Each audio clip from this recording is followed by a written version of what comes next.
we're learning about word problems. And here are some keywords that we've talked about before for addition, subtraction, multiplication, and division. So if there are words that confuse you, try referencing these lists and see if they're on these lists. So some really key words like for addition would be altogether, increased by, sum. For subtraction would be difference, less than, decreased by. For multiplication, of is a really important word that we've talked about a lot that means multiplication. Double, product, triple. Division, quotient is a very important word. Quotient is the answer to a division problem. And whenever you're dealing with the total of a group, the total, then often that has to do with division. So let's talk about multiplication equations real quick. If you have the number of groups and the number in each group, if you multiply that together, it gives you a total. So that's the basic idea of multiplication. So if you start to see groups of the same amount, then you're probably dealing with multiplication or its inverse, division.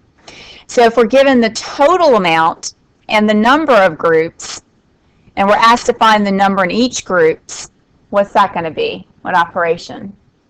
Division. If we're given the total and the number in each group, and we're asked to find the number of groups, what's that going to be? Division as well. Good. So let's talk about some really important aspects of these words: more than, less than, is greater than, is less than, and the word is.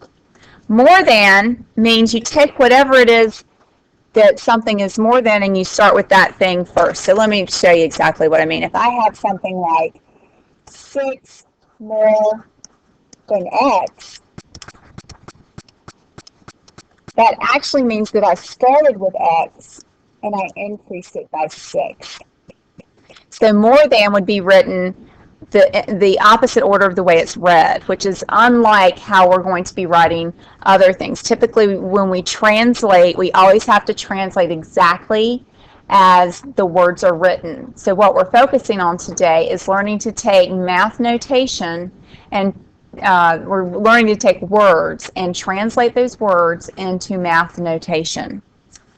Less than, again, if I have 4 less than x, that actually means I started with x and I took away 4. So whenever you see the word than with more than and less than, you're going to write in the opposite order than it's read. So that's a little tricky note there. Is, what does is mean? Is always means equal. Now, when you start working with is, you have gone from working with an expression like x plus 6 and x minus 4. These are expressions. There's no equals. There's no two sides to it. It's just an expression. But once you get an equals, like 2x plus 4 is 7, you now have an equation. You have two sides. Is greater than has the word in it, is, and it also means that there's going to be two sides. It's just instead of it being an equation, what is it going to be? What's it called if it's not an equation but there are two sides? An inequality, that's right. So is greater than means if I have something like 4 is greater than 3, that would be written this way with symbols. Is less than, the is how we can determine the difference between this expression is less than and this expression less than. Less than is just an expression. Is less than actually creates an inequality. So if I have 5 is less than 10, this is how it would be written. So let's look at some examples. 6 less than a number. So 6 less than a number is actually the expression x minus 6. And we have to write it in that order because less than means that 6 is actually less than the number. So the number starts first and then we take away 6. 6 is less than a number is an inequality. So is less than is actually the inequality symbol. And so this is just 6 is less than a number. By the way, for a number, you can use any variable you like. It doesn't matter. For the next example, 5 more than a number is twice another number. We have to use two different variables because of the expression saying a number and then another number. So I like to go through these expressions and equations and label them to help me out. So 5 more than, so that's plus, a number, I can use whatever variable I want, I'm going to choose x, is means equals, twice means 2 times, another number, we use a different variable, so we'll use y. Now we know that since we have more than, with that keyword than, we're going to change the order from 5 plus x to x plus 5. In this next example, we have 11 is greater than or equal to gives me an inequality symbol, the greater than or equal to inequality symbol. 3 times the sum of 10 and a number. Now 3 is being multiplied by an entire sum, so that's why we have to put 10 plus x in parentheses. So in our first word problem, we're going to apply this idea of translating the words into math symbols. And what we're going to start with is we're always going to come up with a basic equation, and then we're going to define our variables, and then we're going to substitute. So let's start with our basic equation. So our basic equation here is that Niara and Ria together are 135 inches tall. So that's our basic equation. Now in order to solve anything, to find the height of each girl, we are going to have to figure out what n and r would be. So that's called defining our variables in order to solve. So I'm going to let n Niara and r Ria each equals some variable. So now what's key in problems like this where we're adding two things together is that you will find that one variable is often based on the other variable. So what I always ask myself when I first get started is which one is based on the other? Is the information about Niara based on Ria's height, or is the information about Ria based on Niara's height? Since Niara is 5 inches taller than Ria, her height is actually based on Ria's. So Ria is going to be our variable, and we use lowercase letters for variable. So Niara is means equals 5 inches taller than Ria. So that's actually Ria plus 5. So I'm going to replace n with r plus 5. This is called defining your variable. We're saying that Niara is going to be r plus 5 and Ria is going to be r. Our next step is the substitution step. We're going to substitute capital N for what we decided to define n as. So we decided to define n as r plus 5. You don't have to use parentheses like I'm using. I'll explain why I'm using them in a minute.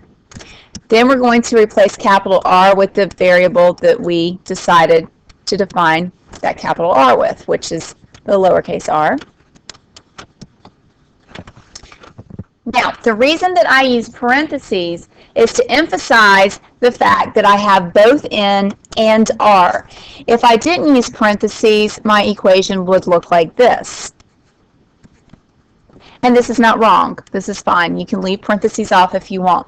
The reason I use parentheses is the most common mistake students make is they'll leave off either n or either r. They'll leave off one of their variables when they set up their equation. And you can double check easily with the parentheses. You can visually tell that you have two things added together there. You have n and r being added together.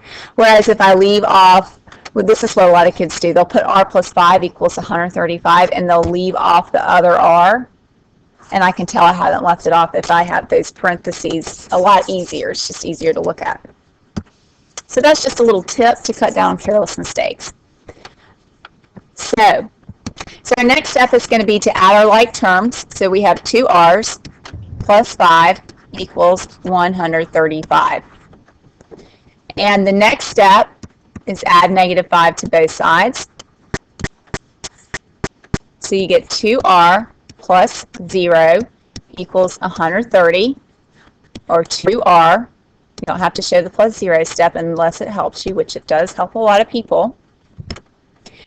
So now we're going to multiply by the reciprocal, just like we always do. And what does r equal? R equals 65. We want to include units. So what's our unit? Good.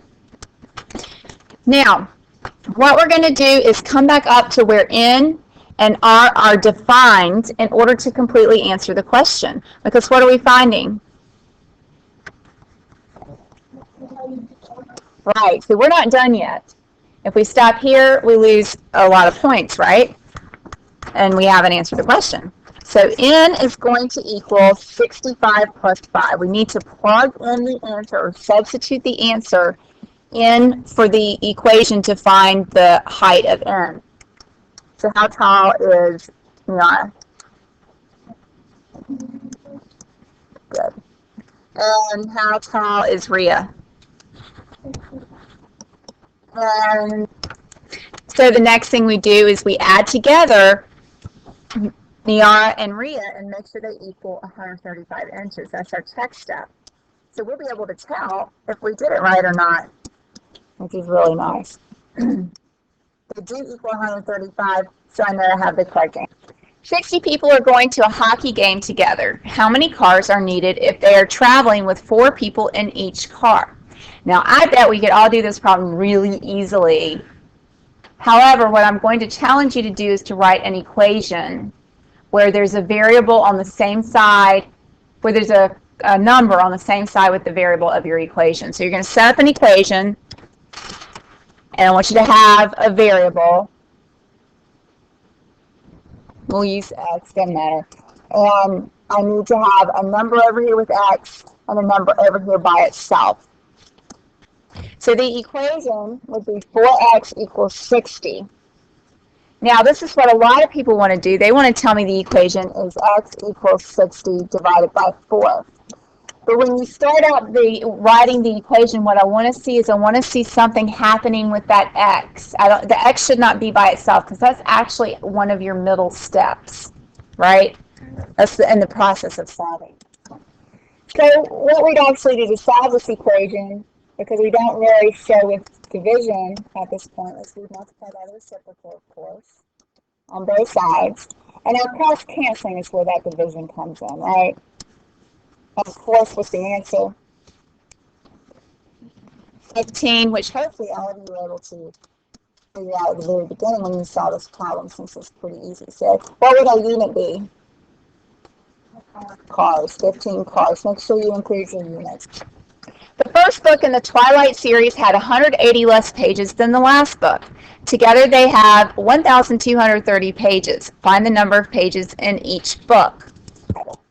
So for the very first equation, when we start off here, we're going to write first book plus last book equals 1,230. So that's our very first equation to start off with always, is just coming up with our basic equation. Next, we're going to define the